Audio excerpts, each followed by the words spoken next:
We as a whole have a very skewed idea of the character of God. We do not understand the character of God. Christians and non-Christians alike have confused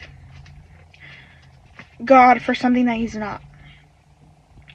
Or rather, something that he is, but I mean, there's so much more to his character.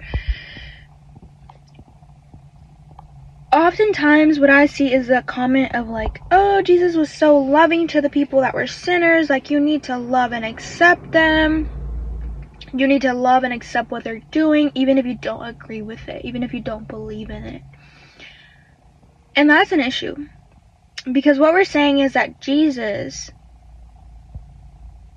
that all he is loving and accepting. What we're making Jesus the nice guy. We're making Jesus the pushover. We're making Jesus the kind of guy who's, yeah, he's nice,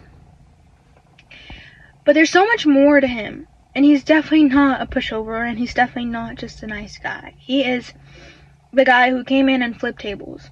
Let's not forget about that. Our God is not one that is soft. Our God is loving. Our God is kind. Our God is our friend. But he's also a very fierce God. And he is not tolerant or accepting of our sin. And in the Bible, we're not called to accept ourselves or the others. We're called to deny ourselves. We're called to deny our own flesh and our own desires. We are not called to be accepting of them.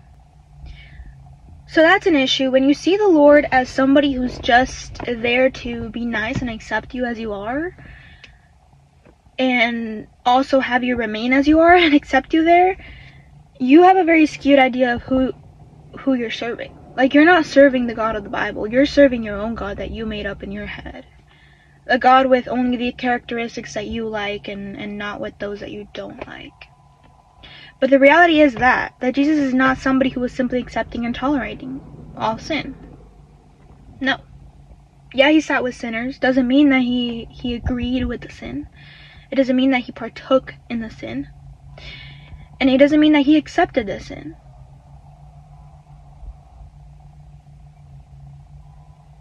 So why is it that we have such a skewed idea of who our God is? Why have we turned him into something he's not? And again, Christians and non-Christians alike, because I'll see comments where people are like, oh, if you say you believe in Christianity, like, if you say you believe in Christianity, then you should be more like Jesus, and you should be accepting and loving everybody, and basically tolerating of what they're doing, even if you don't like it, even if you don't agree with it. There is such an issue with that mindset, because imagine if, and I'm going to take it really far right now, because for the sake of the argument, imagine if we were tolerant of Nazi Germany. Imagine if we were tolerant of that. Even if we didn't believe in it, even if we didn't agree with it. Imagine if we were tolerant of that. What other things could have happened? What other ways could the world have been affected? Just imagine it for a second, you know, like this idea of like, oh, just agree with it even if you don't believe in it, or like tolerate it if you don't believe in it, like who cares, let people be. There's an issue because we're not following objective truth, and we're not following the objective standard. And I get it, if you're not a Christian, I can't measure you with the same measurement that I would a Christian, or somebody who calls himself a Christian. I can't force you or say anything to you. I can't force anybody to do anything.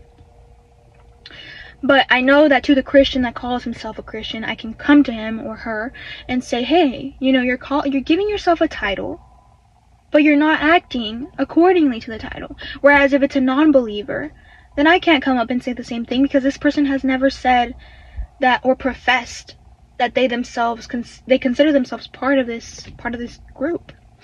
So I can't hold you up to the same standard. But I do think it's a problem where we're giving even non-believers the idea that our God is a soft God. He's not. We're called to fight for the truth. We're called to stand for the truth, and there is truth.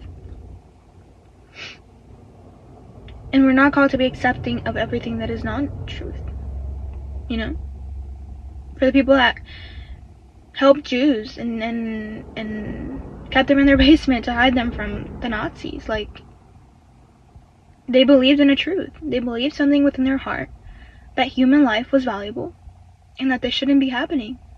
Imagine if that never happened. Now imagine if people didn't really care. People just went about their ways, only caring about their own religious beliefs and tolerating everything else. Imagine the world we would live in.